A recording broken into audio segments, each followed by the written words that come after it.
সমাজতন্ত্র প্রতিষ্ঠার সুদূর প্রসারী লক্ষ্যকে সামনে রেখে ছাত্র সমাজের শিক্ষা জীবনের আশু ও দৈনন্দিনের সমস্যা সমাধানের জন্য দেশবাসীর সমস্যা সংকট দূর করার জন্য ছাত্র সমাজকে সচেতন ও সংগঠিত করার কাজ সবচেয়ে দীর্ঘ সময় ধরে বাংলাদেশ ছাত্র ইউনিয়ন করে যাচ্ছে। অথচ বিগত জুলাই আগস্টের গণ অভ্যুত্থানের পর থেকে একটি বিশেষ মহল রাজনৈতিক ফায়দা হাসিলের উদ্দেশ্যে রাষ্ট্রীয় মদদে আমাদেরকে আপনাদের সামনে নানান নেতিবাচক উপায়ে উপস্থাপন করার অব্যাহত অপচেষ্টা চালিয়ে এসেছে। এমনকি নির্বাচনের দিন জামায়াতে ইসলামীর সংসদ সদস্য পদপ্রার্থীর মতো অসংখ্য মানুষ অবৈধভাবে ভুয়া প্রেস পাস ব্যবহার সহ নানা উপায়ে ক্যাম্পাসে অবস্থান করে নির্বাচনকে প্রভাবিত করেছেন।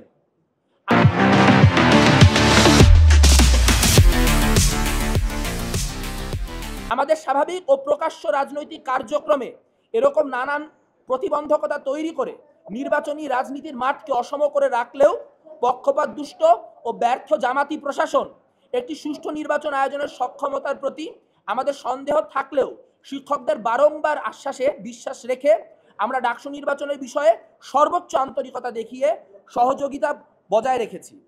তফসিল ঘোষণার পরেও নানান অনিয়ম পরিলক্ষিত হওয়ায় আমরা যথা নিয়মে তাদের নিকট সকল অভিযোগ জানিয়ে সমাধান চেয়েছি, কিন্তু একটিও অনিয়মের সমাধান না দিয়ে প্রশাসনে দায়িত্বপ্রাপ্ত শিক্ষকরা সেই প্রক্রিয়ার মর্যাদা রাখতে পরিপূর্ণরূপে ব্যর্থ হয়েছেন।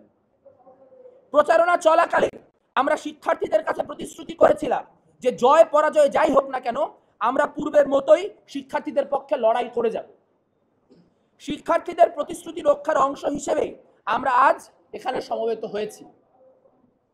সদ্য অনুষ্ঠিত ডাকসু ও হল সংসদ নির্বাচনে সংগঠিত নানা অনিয়ম ও অসঙ্গতি অত্যন্ত দৃশ্যমানভাবে আমাদের সকলের চোখে ধরা পড়েছে, যার ফলে শিক্ষার্থীদের প্রত্যাশিত ভোটাধিকার প্রয়োগের উৎসবটি হয়েছে প্রশ্নবিদ্ধ।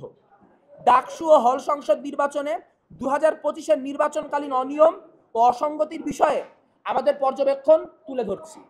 1. টিএসসি সহ বিভিন্ন ভোট কেন্দ্রে ভোটারদের নির্দিষ্ট প্যানেলের পক্ষে ভোট দেওয়া ব্যালট পেপার সরবরাহ এবং ভোটারের উপস্থিতি ছাড়া ভোটার তালিকায় উপস্থিতির স্বাক্ষর নিয়ে নেওয়া সহ নানাবিধ জালিয়াতির সংবাদ নির্বাচনী সময়ে গণমাধ্যমেই প্রচারিত হয়েছে। 2. বিভিন্ন কেন্দ্রে ভোটার উপস্থিতি ও ভোটদানের হারে অসামঞ্জস্যতা পরিলক্ষিত হওয়ায় অধিকাংশ প্যানেল এবং একাধিক স্বতন্ত্র প্রার্থী ইতপূর্বে স্বাক্ষরকৃত ভোটারদের তালিকা এবং ভোট কেন্দ্রের সিসিটিভি ফুটেজ চেয়ে ঢাকা বিশ্ববিদ্যালয় প্রশাসন বরাবর আবেদন করেছে, কিন্তু ঢাকা বিশ্ববিদ্যালয় প্রশাসন এ বিষয়ে বারবার আশ্বাস দিলেও কার্যকর কোনো পদক্ষেপ গ্রহণ করেননি। 3. বিভিন্ন ভোট কেন্দ্রে ব্যবহৃত ব্যালট পেপারে কোনো ক্রমিক নাম্বার ছিল না। এছাড়াও ছাপানো ব্যালটের সংখ্যা, কেন্দ্রসমূহে সরবরাহকৃত ব্যবহৃত ও বাতিল হওয়া ব্যালটের পেপারের সংখ্যা এবং ভোট গ্রহণ শেষে ফেরতকৃত ব্যালট পেপারের সংখ্যা কোথাও প্রকাশ করা হয়নি। 4. নির্বাচনে ব্যবহৃত ব্যালট পেপার কোন স্থান থেকে ছাপানো হয়েছে সে বিষয়ে কোনো তথ্য প্রকাশ করা হয়নি। অনিরাপদ ছাপাখানা থেকে ফাঁস হওয়া নকল ব্যালটের মাধ্যমে ভোট কারচুপির অভিযোগ ইতিমধ্যেই এসেছে। 5.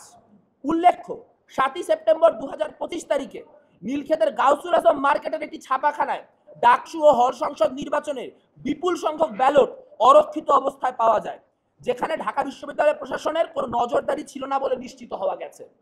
6. ওএমআর ম্যানিপুলেশনের অভিযোগ এসেছে। একটি কেন্দ্রে পোলিং এজেন্ট কর্তৃক ধারণকৃত ভিডিওতে দেখা গেছে ওএমআর মেশিনের নিচে দেওয়া ব্যালট পেপারে যেই প্রার্থীকে ভোট দেওয়া হয়েছে সফটওয়্যারে সেই ভোটটি অন্য প্রার্থীকে দেওয়া হয়েছে বলে দেখানো হচ্ছে। এই বিষয়টি নিয়েও প্রশাসন কিছুই বলেনি। 7. ডাকসু নির্বাচন অনুষ্ঠিত হওয়ার 4 দিন পর তথা 13 সেপ্টেম্বর 2025 শনিবার ঢাকা বিশ্ববিদ্যালয় প্রশাসন কর্তৃক বিশেষ অনুষ্ঠানে ভোট গণনা মেশিন ও সফটওয়্যার নির্ভুলতা ও বিশ্বাসযোগ্যতা যাচাইয়ের সময় নির্দিষ্ট কয়েকজন শিক্ষক ও টেকনিশিয়ান উপস্থিত থাকলেও ভোটার ও প্রার্থীদের এ বিষয়ে অবহিত করা হয়নি। 8. ভোট গ্রহণের আগের মধ্যরাতে পোলিং এজেন্টের তালিকা প্রকাশ করা হয়, যেখানে প্রার্থীদের প্রস্তাবিত বিভিন্ন ভোট কেন্দ্রের এজেন্টের বাদ দেওয়া হয়। কোন প্রক্রিয়ার মাধ্যমে এজেন্টের বাছাই করা হয়েছে তা প্রকাশ করা হয়নি। 9. ভোটারদের আঙুলে অমোচনীয় কালি ব্যবহার না করা এবং একই ভোটার একাধিকবার ভোট দিতে যাওয়ার অভিযোগ এসেছে। উল্লেখ্য ডাকসুতে নির্বাচিত একজন সদস্য এই অভিযোগের বিষয়টি নির্বাচনের দিনই মিডিয়াতে বললেও এই বিষয়ে প্রশাসন কোনো বক্তব্য দেয়নি। 10, ভোট গ্রহণ শেষ হওয়ার পর ভোট গণনার সময়ও অনেক ধরনের অনিয়ম পোলিং এজেন্টরা প্রত্যক্ষ করেছেন। এসবের মধ্যে ভোট গণনা শুরু করতে গড়িমসি, নির্দিষ্ট প্রার্থীদের অবৈধভাবে গণনার স্থলে অবস্থান, গণনার মেশিন ও প্রোগ্রাম সম্পর্কিত ধোঁয়াশা, গণনার সময় পোলিং এজেন্টের মেশিন থেকে দূরে রাখা উল্লেখযোগ্য। এসব তাদের মনে নানা আশঙ্কা জন্ম দিয়েছে। 11, কোন প্রক্রিয়ায় পোলিং অফিসার নিয়োগ দেওয়া হয়েছে সে বিষয়ে অস্পষ্টতা রয়েছে। চিফ রিটার্নিং অফিসার কর্তৃক পোলিং অফিসার নিয়োগের কথা থাকলেও তাদেরকে ঢাবি প্রশাসন কর্তৃক নিয়োগ দেওয়া হয়েছে বলে তিনি জানিয়েছেন। নির্বাচনী আচরণবিধি সম্পর্কে ন্যূনতম ধারণা না থাকায় বিভিন্ন পোলিং অফিসাররা নির্বাচনী আচরণবিধি সম্পর্কে ভুল তথ্য দিয়ে প্রার্থীদের বিরুদ্ধে আচরণবিধি লঙ্ঘনের ভুয়া অভিযোগ তুলে নির্বাচনকে প্রভাবিত করেছেন। 12, অস্বচ্ছ ব্যালট বক্স ব্যবহারের কারণে বিভিন্ন অভিযোগ ও বিতর্ক সৃষ্টি হয়েছে। অনেক ভোট কেন্দ্রে মার্কার শেষ হয়ে যাওয়ায় ভোটারদের বল পেন দিয়ে ব্যালট পেপারে ক্রস দিতে বলা হয়েছে। বল পেনে ক্রস দেওয়া ভোটগুলো ওএমআর মেশিন সঠিকভাবে রিড করতে পারেনি বলে অনেক ভোট গণনা হয়নি বলে অনেক পোলিং এজেন্টরা লক্ষ্য করেছেন।